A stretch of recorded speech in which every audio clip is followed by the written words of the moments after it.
Hey guys, welcome back to my channel the smart investor. So guys, मैं बात करने वाली ग्रेफाइट इंडिया लिमिटेड कंपनी के बारे में। यहाँ पे ये कंपनी का हम शेयर एनालिसिस करने वाले हैं। यहाँ पे ये कंपनी का आपको स्पेसिफिक आपको टारगेट बताने वाली हूँ। साथ में आपको ये बताऊंगी इस कंपनी के शेयर में आपको इन्वेस्टमेंट करना चाहिए या नहीं करना चाहिए। अबाउट द कंपनी इसमें हम डिस्कस करेंगे कंपनी की प्रोफाइल, कंपनी के डेटा, कंपनी के peer companies, quarter result, company के profit and loss statement, share holding pattern, share price chart हम देखेंगे आज की वीडियो में। सो गाइस, वीडियो स्टार्ट करने से पहले अगर आपने अभी तक हमारे चैनल को सब्सक्राइब नहीं किया है सो आप सब्सक्राइब कर दें। इससे आपको डेली अपडेट मिलते रहेंगे मेरी वीडियोस के।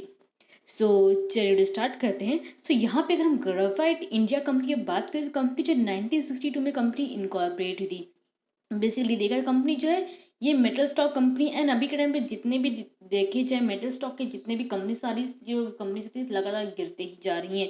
वही अगर हम ग्रेफाइट इंडिया की बात करें, कंपनी अच्छी खासी फॉर द लॉन्ग टर्म के व्यू के हिसाब से देखिए कंपनी अच्छी खासी for the long term investment करने के लिए। शॉर्ट टर्म के लिए आपको मैं सजेस्ट नहीं करूंगी, बट अगर आप लॉन्ग टर्म के लिए सोचें तो ये कंपनी आपके लिए बेस्ट रहेगी इन्वेस्टमेंट करने के लिए। अगर हम यहाँ पे कंपनी के प्रोफाइल की बात करें सो ग्रेफाइट इंडिया जो बेसिकली कंपनी है, ये जो company basically company engage in manufacturing plus selling of graphite plus carbon. So company जो यहाँ पे मैन्युफैक्चरिंग प्लस सेलिंग का काम करती है। जो कंपनी के प्रोडक्ट्स हैं graphite and carbon. So graphite and carbon से कंपनी का कम से कम 94% का रेवेन्यू इस सेगमेंट से आता है। बाकी का जो 6% है वो अलग सेगमेंट से आता है। बाकी का जो 6% जो रेवेन्यू आता है वो आता है ग्लास रेनफोर्सेड प्लास्टिक पाइप से आता है, जो उसमें आता है एक स्टील सेगमेंट का, जहां से उसमें से आता है एंड हाइड्रो पावर फैसिलिटी। ये तीन जगह से कंपनी का 6% का ये रेवेन्यू में आता है। बाकी का जो मेन जो 94% का जो रेवेन्यू आता है वो ग्रेफाइट एंड कार्बन से आता है। एंड कंपनी के अगर यहाँ पे प्रोडक्ट्स अगर आप देखें तो नंबर 1 पे ग्रेफाइट इलेक्ट्रोड है। देन बाकी के प्रोडक्ट्स के पे नेम भी लिखे हैं, ये कंपनी के प्रोडक्ट्स हैं जिनका कंपनी का मैन्युफैक्चरिंग का प्लस इनका सेल्स का काम कर दे। कंपनी जो इंडिया में ही नहीं लाइक बाहर साइड जो ग्लोबली कंपनी का एक्सपोर्टिंग का काम कर दे देखा जाए।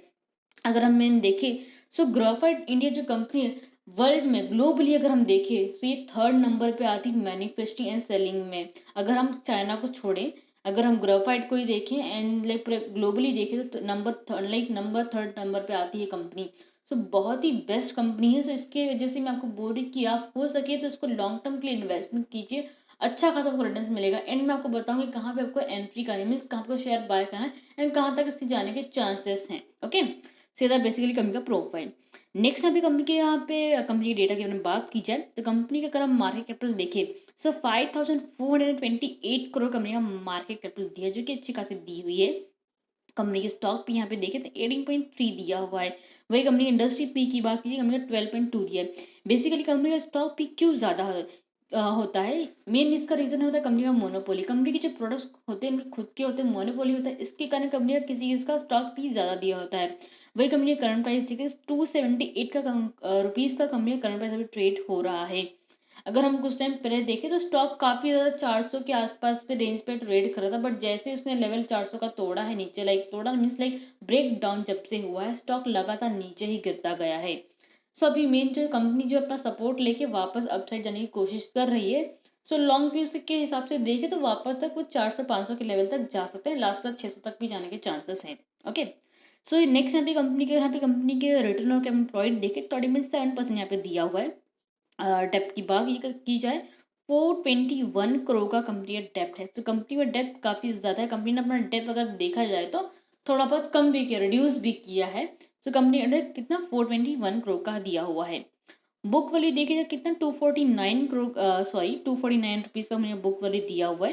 रिटर्न ऑन इक्विटी भी देखिए 10.6% दिया है, जो कि अगर हम कैपिटल एम्प्लॉयड भी देखें रिटर्न ऑन कैपिटल एम्प्लॉयड देखे 30.7% दिया हुआ है। वही रिटर्न ऑन इक्विटी देखे 10.86% दिया हुआ है।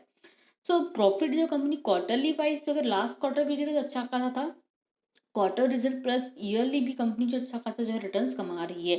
सो अगर कंपनी रिटर्न्स अच्छा खासा कमाएगी तो डेफिनेटली डिविडेंड तुमको प्रोवाइड करेगी। सो कंपनी जो यहाँ पे डिविडेंड भी प्रोवाइड करती है कितना 3.60% का। कंपनी का अगर आप हाई देखें तो 587 तक इसका हाई गया था एंड लो देखिए 274। सो 274 तक अभी आसपास में ही रेंज के आसपास ट्रेड हो रहा है, जो कि इसका लो भी चल ही रहा है। एंड मैंने आपको बोला कि 600 के आसपास ही इसका हाई गया था। सो वहाँ तक इसके जाने के चांसेस हैं, बट ये 400 के लेवल के जबकि रेंज पे वहाँ पे आएगा तो ज़्यादा अच्छा खासा आपको मोमेंटम देखने को मिल सकता है बट आपको मैं बताऊंगी कि कभी भी आप इसको शेयर बाय कर सकते हैं, कहाँ कौन से लेवल पे। ओके, नेक्स्ट हमें अपनी फेस वैल्यू बात की जाए, 2% का फेस वैल्यू दिया हुआ है। देन प्रोमोटिंग होल्डिंग देखिए 65.3% दिया हुआ है। प्रोमोटिंग होल्डिंग भी देखिए थोड़े बहुत यहाँ पे कम हो गए अगर लास्ट क्वार्टर से देखे जाए। टोटल असेट भी यहाँ पे देखें तो कितना 6517 करोड़ का यहाँ पे टोटल असेट दिया, जो कि अच्छा खासा दिया हुआ है। प्लेस परसेंटेज की बात की जाए, कंपनी के जो प्रोमोटर्स उन्होंने अपना जो प्लेस पे नहीं किसी यहाँ पे 0% दिया हुआ है। वर्किंग कैपिटल की बात की जाए, वर्किंग कैपिटल कितना 3617 करोड़ का कंपनी का वर्किंग कैपिटल दिया, जो कि अच्छा खासा दिया हुआ है। और कंपनी के डेटा के बेसिस बोलो, अगर आप लॉन्ग व्यू के लिए नहीं सोच रहे, शॉर्ट टर्म ड्यूरेशन के लिए सोच रहे हैं, तो शॉर्ट टर्म के लिए भी इसमें आप एंट्री नहीं बना सकते, बिकॉज स्टॉक जो लगातार नीचे डाउनवर्ड जा रहा है एंड मेटल स्टॉक जितने भी सारे डाउनवर्ड जाते जा रहे हैं। बट आने वाले टाइम में जिस तरीके के मेटल्स की रिक्वायरमेंट होने वाली है आने वाले टाइम में, सो उसके बेसिस पे ही बता रही हूँ मैं कि लॉन्ग टर्म व्यू के हिसाब से ये कंपनी बेस्ट रहेगी for the long term investment करने के लिए। सो हो सके तो एटलीस्ट जो इसको 1 से 2 साल इसको होल्डिंग कीजिए, रिटर्न्स आपको डेफिनेटली मिलेंगे। एंड जिनको ये लॉस में ऑलरेडी दिख रहा है, जिन्होंने कुछ 300 या फिर 350 के आसपास ही बाइंग किया रहेगा, तो उनको मैं यही सजेस्ट करूँ कि इसको आप होल्डिंग कीजिए। लॉन्ग व्यू के हिसाब से कंपनी बेस्ट है इन्वेस्टमेंट करने के लिए, सब आप होल्ड कीजिए। लॉस अगर दिख भी रहा तो होल्डिंग करके रखिए, बिकॉज ये शेयर वापस सपोर्ट लेके अब जाएगा ही जाएगा। नेक्स्ट हमें कंपनी के पीए कंपेरिजन की बात की जाए, तो यहाँ पे अगर आप देखिए तो ग्रेफाइट इंडिया के कंपेरिजन में अदर भी कंपनीज हैं जो सेम सर्विस प्रोवाइड करती हैं। एंड वहीं अगर हम ग्रेफाइट इंडिया की बात की, जहाँ पे सबसे ज़्यादा जो इसका मार्केट कैपिटल है सबसे ज़्यादा है एज कम्पेयर बाकी कंपनी से कंपेयर किया जाए तो। रिजल्ट्स भी अच्छे खासे बड़े यहाँ पे अगर आप देखें तो इसके नेगेटिव में यहाँ पे जो है इसके प्रॉफिट दिए हुए हैं। वही कंपनी डिविडेंड की बात की गई 3.60% का डिविडेंड प्रोवाइड करी। पी भी देखे तो हमें ऑलमोस्ट जो है देखा कम ही दिया, बट अगर इंडस्ट्री पी से कंपेयर करें तो ज़्यादा दिया। क्यों देख रहे, बिकॉज मोनोपोली रहता है इसके कारण। सो यहाँ पे आपको 3 ही कंपनी दी हुई हैं। सो आपको मैं यही सजेस्ट करूँगी कि आप ग्रेफाइट इंडिया में इन्वेस्टमेंट कीजिए। नेक्स्ट यहाँ पे अगर हम बाकी की और भी चीज़ों के बारे में बात की जाए, सो लाइक अगर हम पीए कंपेरिजन में ही जैसे कि थोड़ी बहुत चीज़ें हम जान लेते हैं कि लाइक अगर जो भी मेन हम यहाँ पे क्वार्टर जो रिजल्ट में की मैं बात कर रही थी यहाँ पे कि क्वार्टर रिजल्ट हम मेन देखते हैं। सो यहाँ पे इसके नेगेटिव में दिए, बट अगर आप बाकी के लास्ट के क्वार्टर रिजल्ट देखेंगे सो लाइक पॉजिटिव में दिए हुए, वो भी हम डिस्कस करेंगे। एंड लाइक पीए कंपेरिजन में और भी चीज़ें जो रहती हैं उनको मेन हमको देखना रहता है। सो अगर आप स्क्रीनर के वेबसाइट पे भी जाएंगे तो हमें बहुत सी चीज़ें दी हुई होती है, बट आपको वही इन्फॉर्मेशन जानना है जो आपके लिए मेन रहता है। सो वो चीज़ें इन्फॉर्मेशन उठाइए, वही चीज़ देख के ही आपको इन्वेस्टमेंट करना है। ओके, एंड अगर कंपनी के बारे में और भी चीज़ें हम यहाँ पे डिस्कस करें तो कंपनी के लिए मेजॉरिटी बहुत से क्लाइंट्स हैं जो लाइक ग्लोबली अगर देखे जाएँ। सो कंपनी जो है अपने जो खुद के जो कंपनी जो मैन्युफैक्चरिंग प्लस सेलिंग का जो काम करती ग्रेफाइट एंड कार्बन्स का अदर जो प्रोडक्ट्स होते हैं, सो ये जो है अदर जो कंपनीज होती है जैसे कि एल्टा स्टील हो गया, JSW स्टील हो गया, ऐसे अदर अदर कंपनीज बहुत सी कंपनीज हैं जो मेटल स्टॉक कंपनी उनको अपनी सर्विस प्रोवाइड करती है। इसके कारण यही है कि बाकी की कंपनीज को अगर रिक्वायरमेंट है कि तो कंपनी अपना जो है सेलिंग का काम करेगी। कंपनी का अपना सेलिंग का काम करेगी, डेफिनेटली ये जो स्टॉक है अपसाइड जाएगा। तो मेटल स्टॉक जिस तरीके से अगर आगे जाके बढ़ेंगे तो सारे स्टॉक बढ़ने ही वाले हैं। तो लॉन्ग व्यू के हिसाब से आप इसमें इन्वेस्टमेंट कीजिएगा।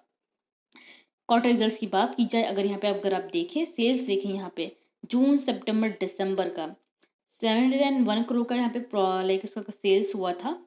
देन अगर कंपेयर करते हैं यहाँ पे सेल्स जो इसका कम हुआ था। एक्सपेंसेस भी देखें यहाँ पे कम हुए हैं। एंड देन अगर यहाँ पे कंपनी के परसेंट की बात की जाए 12 से 10% पे आ गया।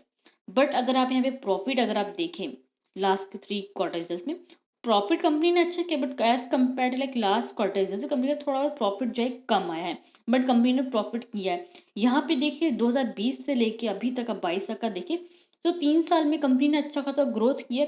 कंपनी जो अच्छी खासे लेवल पे आ गई है, तो कंपनी जो प्रॉफिट कर रही है क्वार्टरली वाइज। वही अगर आप ईयरली बेसिस पे देखिए, अगर हम डायरेक्टली नेट प्रॉफिट देखते हैं तो यहाँ पे 21 में कंपनी के लॉसेस हुए थे, बट अगर 22 का देखें 505 करोड़ का प्रॉफिट हुआ है। तो मेरा बोलने का मतलब यही आगे जाए कंपनी जो है 600 करोड़ का भी प्रॉफिट कर सकती है। सो वो चीज़ आपको लॉन्ग व्यू के हिसाब से आपको सोच के चलना है। ओके, सो इसके वजह से ही आपको एक इन्वेस्टमेंट करना है कि लॉन्ग टर्म के हिसाब से अगर कोई भी मेटल स्टॉक कंपनी का अगर आप इन्वेस्टमेंट करोगे तो लॉन्ग टर्म व्यू के हिसाब से ही करना, बिकॉज मेटल स्टॉक अभी डाउन चल रहे हैं, कम प्राइस में मिले तो हो सके तो उठा लो, खरीद के रख लो। ओके, एंड वही अगर हम सेल्स की बात की जाए, सेल्स भी अगर आप यहाँ पे देखें किसी किसी ईयर में सेल सबसे ज़्यादा जो हुआ है वो 2019 में हुआ है, देन जो हुआ है वो 20 एंड 22 में हुआ है। तो सेल्स कंपनी के अच्छे खासे यहाँ पे हुए हैं। एक्सपेंसेस भी कंपनी के होते रहते हैं, हम यहाँ पे देख सकते हैं। एक्सपेंसेस जो 22 में हुआ 2568 करोड़ का हुआ है। 15% का ओपनिंग परसेंटेज दिया हुआ है। नेट प्रॉफिट तो मैंने ऑलरेडी बताया, 505 करोड़ का हमें प्रॉफिट हुआ है।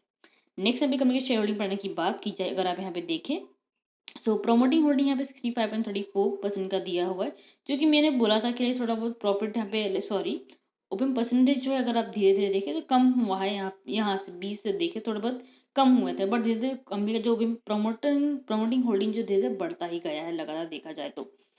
FI यहाँ पे देखें कितना 4.93% दिया हुआ है, जो कि देखा जाए धीरे धीरे ये भी कम हुआ है। DI यहाँ पे देखें, DI यहाँ पे बढ़ा कितना 8.42%। पब्लिक शेयर यहाँ पे देखें 21.30% का दिया हुआ है। नेक्स्ट यहाँ पे कंपनी के शेयर प्राइस चार्ट की बात की जाए, अगर क्लोजिंग प्राइस है 22 मार्च का 278 पे क्लोजिंग है। उस दिन भी मार्केट में डाउन में चल रहा था, उस दिन के साथ 0.60% नीचे गया। मेटल स्टॉक जितने भी अगर आप देखें अभी सारे के सारे डाउन चल रहे हैं। ग्रेफाइट इंडिया का अगर आप देखें तो मेन आपको जो चार्ट दिख रहा है, जैसे कि मैंने बोला था कि स्टॉक जो 600 के रेंज के आसपास तक भी गया था, 700 के आसपास भी गया है। तो स्टॉक का अगर आप देखें तो मेन जो मोमेंटम इसमें मिलेगा ना 300 के लेवल के आसपास मिलेगा। तो वेट जब 300 के आसपास आएगा देन तभी अपना बाइंग एंट्री बनाइए। एंड टारगेट रखिए 349 का आप रख सकते हैं। उसके ऊपर 349 के 350 के ऊपर अगर ये अपसाइड जाता है सो डेफिनेटली वापस से 400 एंड 500 600 के रेंज में वापस ये स्टॉक आ सकता है। सो आपको ये लॉन्ग व्यू के हिसाब से आपको देख के चलना है। सो मेन जो मेरा एंट्री था मैं आपको यही हुई 300 के आसपास में बाइंग एंट्री आप बनाइए। एंड सपोर्ट आपको जो लेना है वो सपोर्ट आपको 277 का आपको सपोर्ट लेके इसमें चलना है। ओके, सो आई थिंक आपके जो डाउट है क्लियर हो गए हैं। सो गाइस वीडियो को लाइक शेयर जरूर कीजिएगा, साथ में चैनल को सब्सक्राइब करना मत भूलिएगा। Thank you.